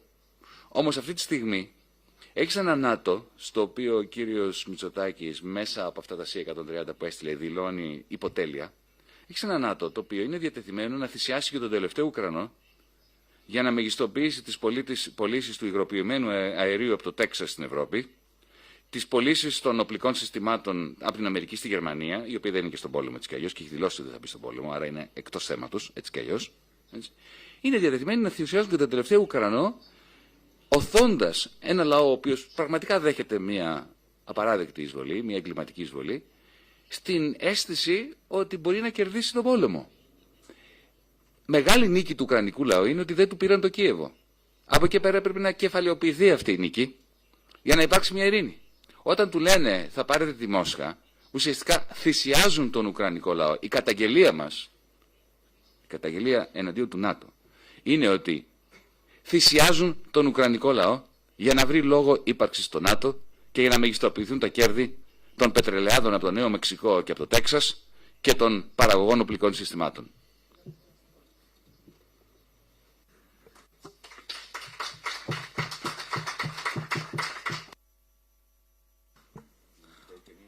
Ωραία. Πάμε τώρα στην κυρία Κλεφτόγεννη και αμέσως μετά σε ένα Κώστα από την Αυγή. Θα ξεκινήσω με την Τζε. Καλώς ήρθατε κυρία Τεμελκουράν. Και θα πιάσω το νήμα από τον Γιάννη Βαρουφάκη που είπε ότι εμείς στείλαμε οπλισμό. Τον Ερντοάν συνεχάρη και ευχαρίστησε ο Ζελένσκι. Και ήθελα να σας ρωτήσω για αυτό το διπλό παιχνίδι του Ρετζέπ Ταγίπ Ερντοάν. Αυτή τη στιγμή πατάει σε δύο βάρκες ακροβατικά, σαν μια μπαλαρίνα τον Πολσόη, και με τους Ουκρανούς και με τους Ρώσους. Και θα ήθελα το σχόλιο σας για τον ρόλο γενικότερα της Τουρκίας στην Ουκρανία, αλλά και για τα κέρδη, τα πιθανά κέρδη που θα έχει. Και αν μου δίνετε η δυνατότητα να ρωτήσω από τώρα και τον κύριο Κόρμπιν. Κύριε Κόρμπιν, εάν ήσασταν επικεφαλής αυτή τη στιγμή των εργατικών, ποιο θα ήταν το κύριο και βασικό διάβημα που θα είχατε κάνει για την Ουκρανία? Ένα σχόλιο για το ότι μετονομάστηκαν οι Ρωσίδες χορεύτριες του Ντεγκά σε Ουκρανές στην πινακοθήκη σας. Και αν μου επιτρέπετε, θα ήθελα να σας ρωτήσω και ένα σχόλιο για τις εκλογές που γίνανε τις τοπικές πρόσφατα και πώς οι εργατικοί θα καταφέρουν να κερδίσουν το Βορρά. Για το momentum των εργατικών σήμερα, αν θα θέλατε αυτή τη στιγμή να σχολιάσετε, και για το αν θα κατεβείτε ανεξάρτητος. Δεν ξέρουμε τα επόμενα σας σχέδια. Ευχαριστώ.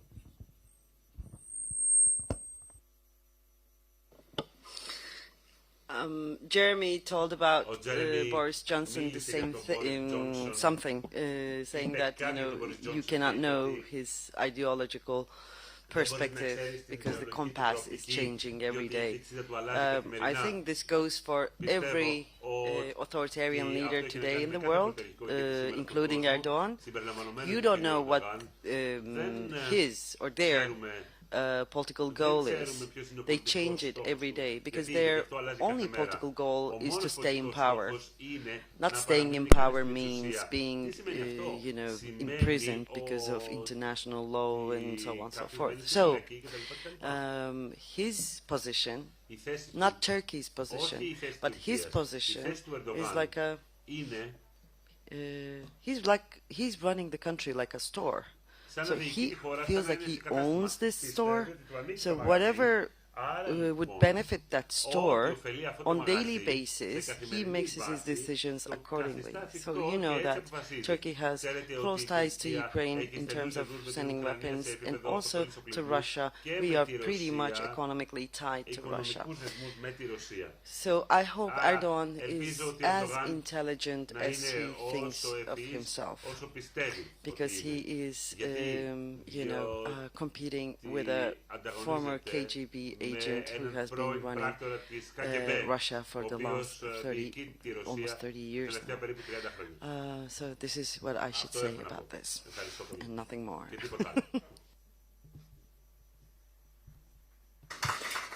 Thank you very much for your questions.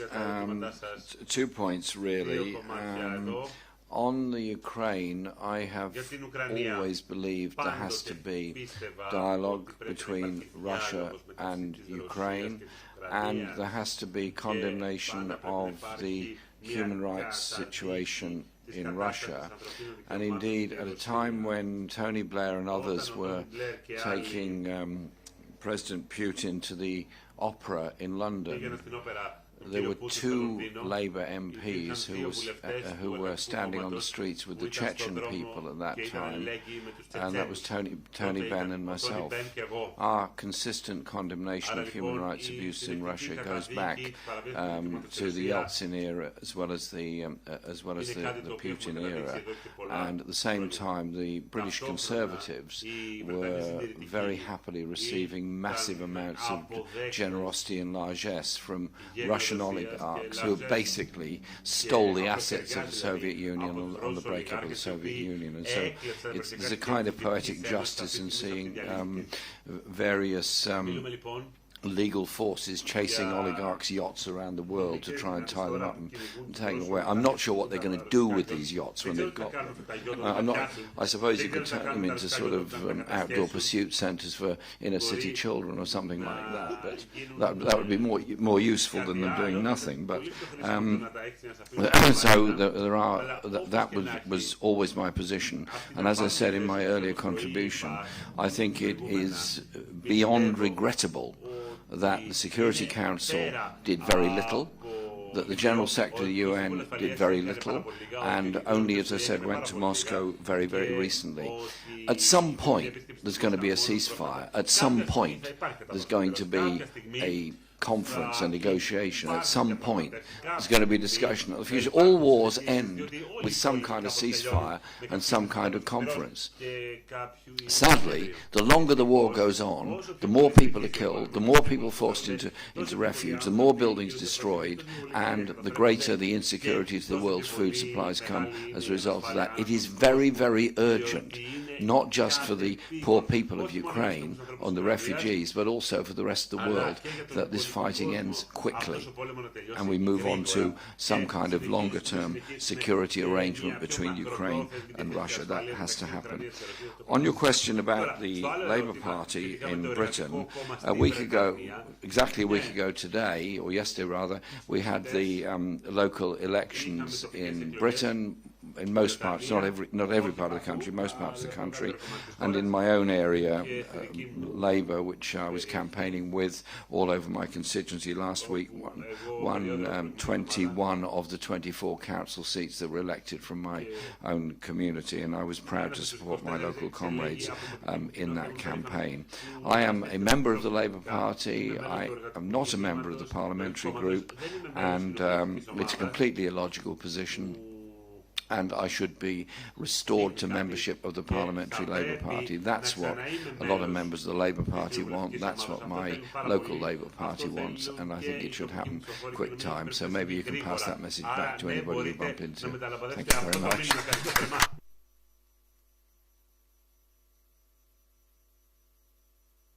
Ο Κώστας Παπαγιάννης από την Αυγή.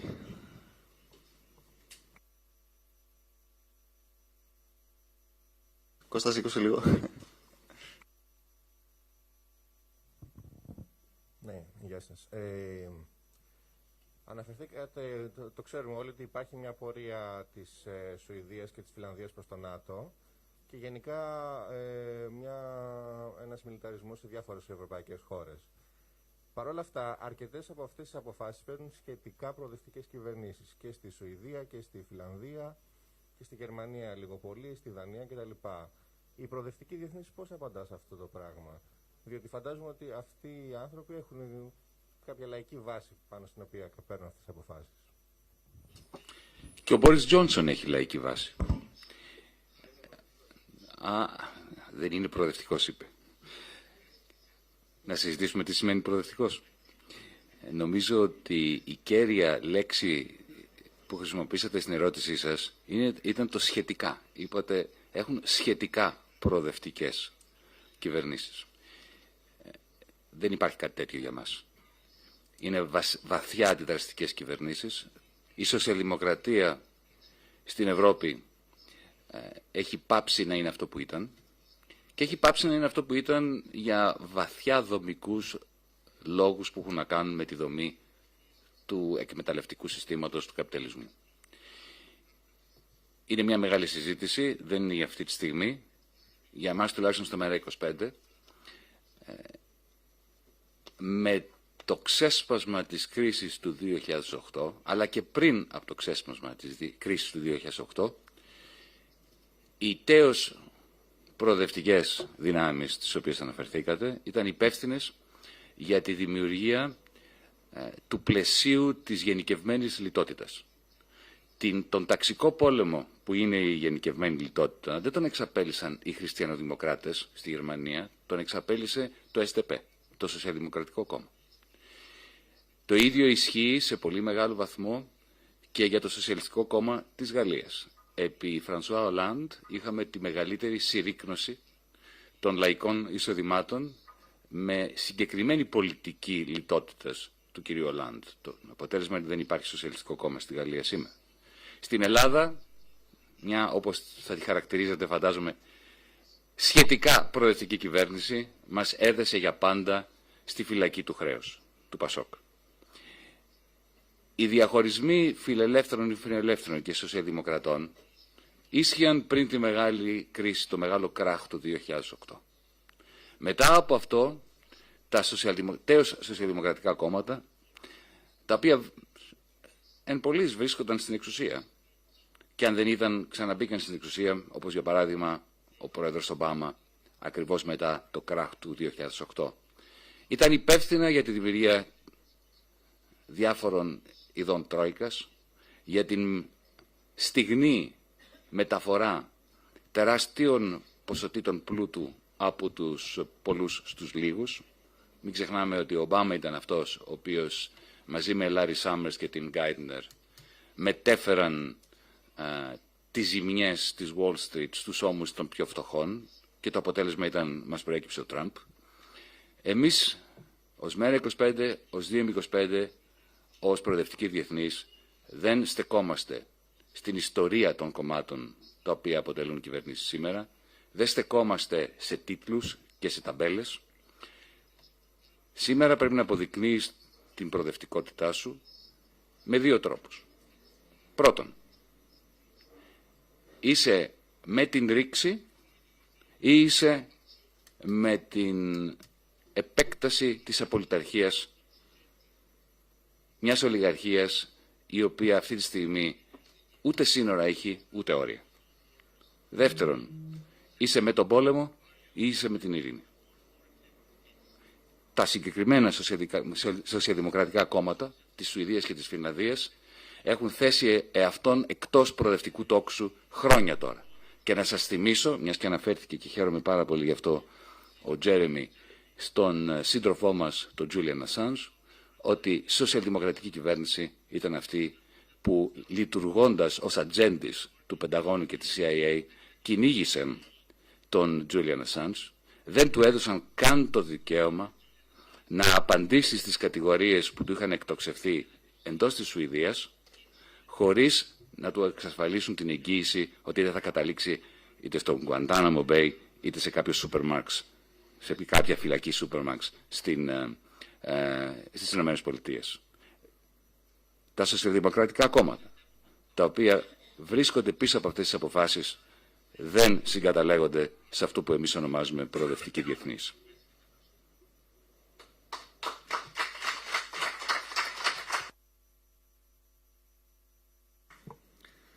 ξέρω αν υπάρχει κάποια άλλη ερώτηση. Υπάρχουν ακόμα. Τώρα μία ακόμα είπαμε... Εντάξει, στον κύριο Κωνσταντακόπουλο από το Κοσμοδρόμιο τότε.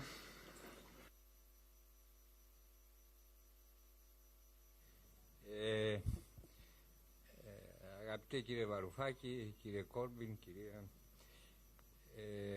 αντιδρώντας στη ρωσική στρατιωτική επέμβαση στην Ουκρανία, η Δύση επέβαλε μέτρα που πλησιάζουν σχεδόν μια εικόνα παγκοσμίου πολέμου πλην της άμεσης εμπλοκής των ενόπλων δυνάμεων του ΝΑΤΟ και της Ρωσίας. Δεν χρειάζεται να αναφερθώ, είναι νομίζω αρκετά προφανή.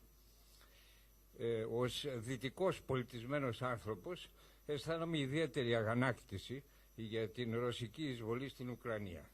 Και πιστεύω ότι η Δύση έχει και έναν επιπλέον λόγο να αισθάνεται τέτοια αγανάκτηση, γιατί ο κύριος Πούτιν είχε το θράσος να κατά κάποιο τρόπο διακόψει το μονοπόλιο τέτοιων επεμβάσεων που επί 30 χρόνια είχαν οι Δυτικοί και το άσκησαν ισοπεδώνοντας τουλάχιστον μια ντουζίνα χώρες, τις ξέρετε όλοι, δεν χρειάζεται να τις επαναλάβω εδώ.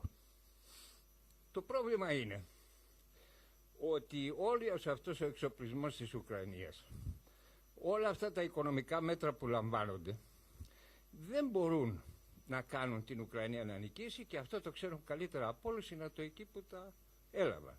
Μπορούν να κάνουν πολύ περισσότερα πράγματα, πολύ άλλα διαφορετικά πράγματα. Μπορούν να στείλουν αντικειμενικά, αυξάνουν δραματικά το κίνδυνο ενός παγκόσμιου πυρηνικού πολέμου και να μας στείλουν όλους στο διάβολο. Δεύτερον, καθιστούν βέβαιη την κλιματική καταστροφή, γιατί όπως ξέρετε το περιθώριο το χρονικό που έχουμε είναι πάρα πολύ μικρό για να τη σταματήσουμε, και σε συνθήκες τέτοιου πολέμου δεν θα κάνουμε τίποτα. Πλέον ούτε οι εφημερίδες μας δεν δημοσιεύουν τις ανακοινώσεις του IPCC. Τρίτον, εδώ ο κύριος Ζελένσκι, ενεργών προφανώς για λογαριασμό της ΕΣΗΕΑ, νομίζω και οι Βρετανικές υπηρεσίες παίζουν ένα σπουδαίο ρόλο σε αυτή την υπόθεση, απεφάσισε σε συνεργασία με την Ευρωπαϊκή Επιτροπή να μας κόψει το αέριο. Με αποτέλεσμα να κινδυνεύουμε να προκληθεί μια μεγάλη οικονομική κρίση στην Ευρώπη, αλλά και παγκοσμίως. Αυτά όλα τι σχέση έχουν με την Ουκρανία εν τέλει?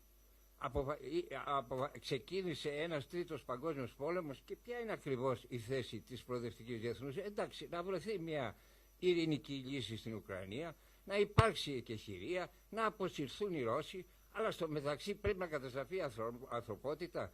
Μήπως πρέπει να σταματήσουν αυτό το είδος των κυρώσεων, να σταματήσει ο εξοπλισμός, να υπάρξει μια εκεχηρία με παράλληλη διακοπή του εξοπλισμού της Ουκρανίας, γιατί βλέπουμε ότι σχεδόν όλες οι δυτικές πολιτικές δυνάμεις, προοδευτικές ή όχι, όπως πολύ ωραία τοποθέτησε το ζήτημα και ο κ. Βαρουφάκης, δεν τολμάνε να φέρουν αντίρρηση. Ψελίζουνε. Τρέμουνε. Εν τω μεταξύ ο κόσμος πηγαίνει ολοταχώς σε πυρηνική, οικολογική και οικονομική καταστροφή. 8 χώρες της Ανατολικής Αφρικής από τους πολέμους κυρώσεων και αντικυρώσεων απειλείται η επιβίωση των ανθρώπων. Συγγνώμη, αν μπορείτε λίγο να συντομεύετε με το ερώτημα, με συγχωρείτε. Ολοκλήρωσα, νομίζω. Ευχαριστώ πολύ. Αυτά ήθελα να πω.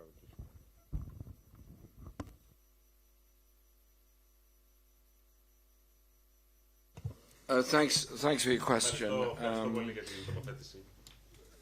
Simple point really is that the sanctions that have been taken against Russia are comprehensive and becoming more comprehensive. Initially it was about oligarchs and wealth and so on, and Roman Abramovich and others were chased around the place looking for their wealth, and then it's become much more general.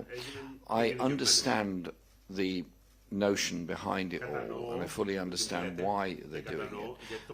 The longer term problem is this, that if we end up with this war going on a long time, a totally impoverished population in Ukraine and in Russia. You have the economic fallout of energy supplies and food supplies around the world. You also then have the political problem of a poor and deeply depressed population in both Russia and Ukraine, and people that are victims of war, and they would be, the Russian population would be a victim of war just as much as anybody else, don't necessarily move in a progressive direction. Look at the sheer stupidity of the victorious powers at Versailles after the First World War, in which they imposed the most massive punitive measures against the people of Germany for the war that had just ended, and the poverty that they then induced and massive inflation they induced then gave rise to the Nazi Party. And I just think we have to think very, very carefully about the long-term consequences of what you do to peoples as a whole. And as you quite rightly pointed out, if this war goes on, you get nearer and nearer to the question of armed nuclear powers on both sides of a line across a map. And surely the conference that's going to be held in Vienna this summer, the global nuclear ban on nuclear weapons, supported by a vast majority of the member states of the General Assembly of the United Nations, could that not be a catalyst both for ending the nuclear arms race, and it's now started up again, but also moving towards a global nuclear ban? In the early 1990s, we did achieve the ABM Treaty, we continued the Non-Proliferation Treaty, and a whole lot of other treaties. This is a perilous moment for this planet, and surely we need to take a direction of stopping the war now in order to build that peace for the future. The consequences for all of us are very dire if we don't.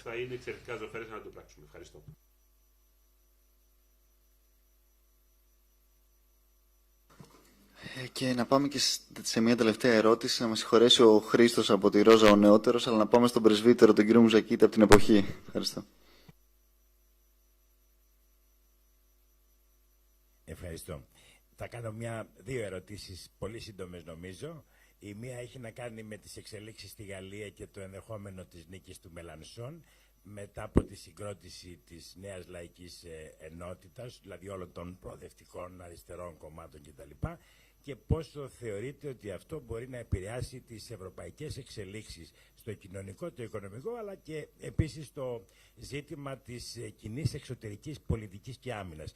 Και ιδιαίτερα, αυτό είναι το δεύτερο σκέλος στην ουσία του ερωτήματος, της κοινής πολιτικής άμυνας, την ίδια ώρα που ενώ στρατιωτικοποιείται η Ευρώπη κάτω από την ομπρέλα στην ουσία της αμερικανικής βούλησης, τι στην πραγματικότητα μπορεί να κάνει η Ευρώπη ως προς αυτό το τομέα εκ των ενόντων?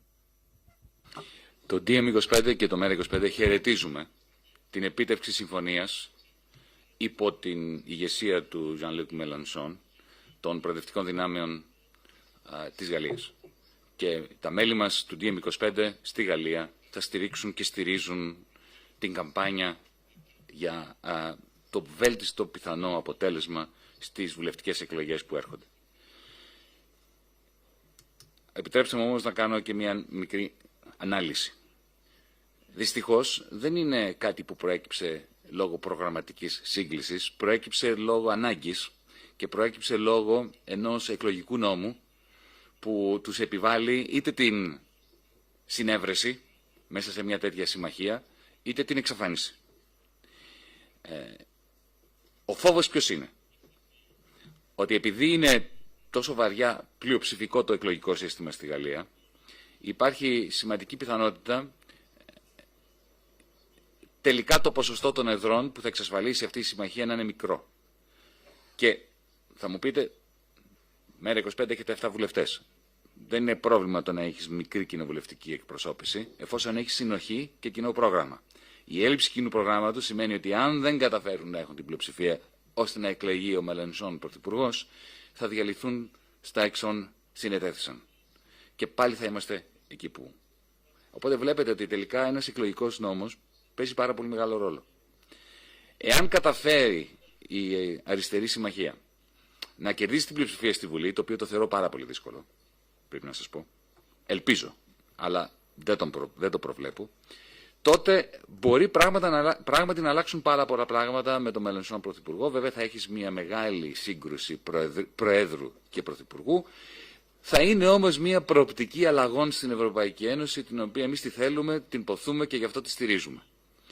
Από την άλλη μεριά δεν θα αλλάξει τίποτα. Θα καταρρεύσει στα εξών συνετέθη αυτό το πράγμα.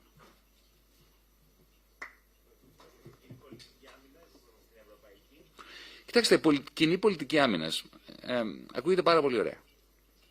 Όμως, για να έχεις κοινή πολιτική άμυνας πρέπει να έχεις ουσιαστικά ευρωπαϊκό στρατό. Είναι αδύνατο. Και δεν πρέπει να έχεις ευρωπαϊκό στρατό εκτός αν δημιουργήσουμε πολιτική ένωση. Γιατί έστω ότι υπάρχει ένα μαγικό κουμπί, το πατάμε και έχουμε 500.000 στρατιώτες και άνδρες και γυναίκες. Ευρωπαϊκός στρατός. Ποιος θα επιλέξει, ποιος θα διατάξει αυτούς τους ανθρώπους να πάνε σε πόλεμο? Ποιος? Το Ευρωπαϊκό Κοινοβούλιο? Το Ευρωπαϊκό Κοινοβούλιο δεν έχει το δικαίωμα να νομοθετεί. Η κυρία Φοντερ Λάγεν, ο κύριος Μπορέλ, ο οποίος ήθελε να κατασχέσουμε τα αποθεματικά της Κεντρικής Τράπεζας της Ρωσίας. Ποιος? Ο κύριος Μακρόν. Με άλλα λόγια, όταν δεν μπορούμε να συμφωνήσουμε για ένα ευρωομόλογο, για ένα κοινό χρέος, το να μιλάμε για κοινό στρατό είναι επικίνδυνο. Γιατί το μόνο που εξυπηρετεί είναι τη δημιουργία σωμάτων του στρατού. Θα φτιάξουν κάποιες χιλιάδες στρατιωτών, θα τους δημιουργήσουν ως κάποια τάγματα της Ευρωπαϊκής Ένωσης. Ναι, αλλά αυτά όμως είναι για να παίρνουν κάποια χρήματα και να γίνονται και κάποιοι εξοπλισμοί. Δεν απαντάει το ερώτημα ποιος θα τους δίνει την εντολή να σκοτώνουν και να σκοτώνονται, που είναι το βασικό ερώτημα για κάθε στρατό.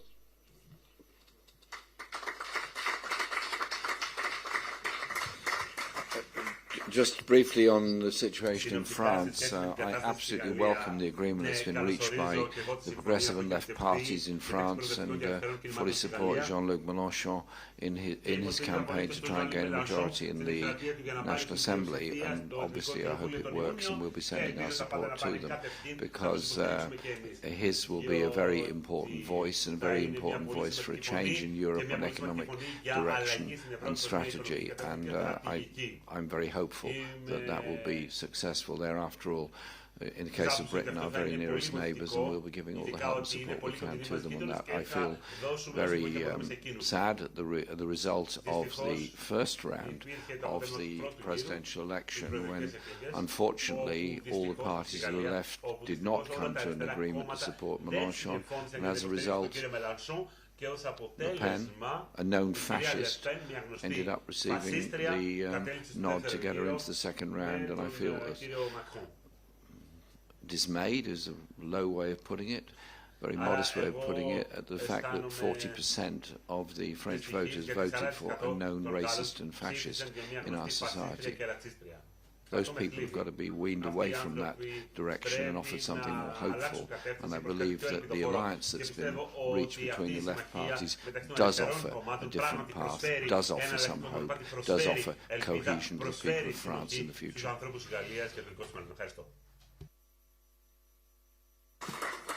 Ευχαριστούμε πολύ. Υπάρχει κανονικά και ένα ερώτημα που μας έχει στείλει από τη Θεσσαλονίκη, αλλά αυτή τη στιγμή θα σας ευχαριστούμε πάρα πολύ για την παρουσία σας. Και θα τα πούμε και το βράδυ φυσικά στις μεγάλες ανοιχτές πολιτικές ομιλίες τόσο του Τζέρεμι Κόρμπιν όσο και της Ece Temelkuran στον ελληνικό κόσμο από τις 7.30 το απόγευμα. Ευχαριστώ.